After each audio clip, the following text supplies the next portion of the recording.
Hello everybody from the Holland America Koningsdam. I want to do a quick tour of our room before I mess it up.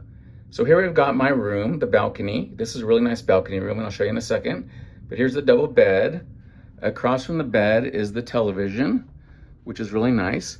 Down at this end of the room, I've got a little desk and a mirror. And here's my sofa. Above that is some storage.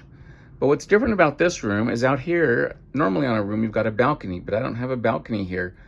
My balcony is over here, and check this out. This is almost like a double, triple balcony. There's two chairs out there, and there's the balcony. It's gonna be really nice. If I come this way, there's kind of my little bar area across from the bed and the television. Come down the hall, and I've got lots of closet space, which is really nice. And then I've got the bathroom here. And this is just a standard cruise ship bathroom. So your sink, your toilet, and this is a nice walk-in shower. So that's my quick tour of the room on board the Holland America Koningsdam. We're leaving at 3 p.m. for Mexico. All aboard!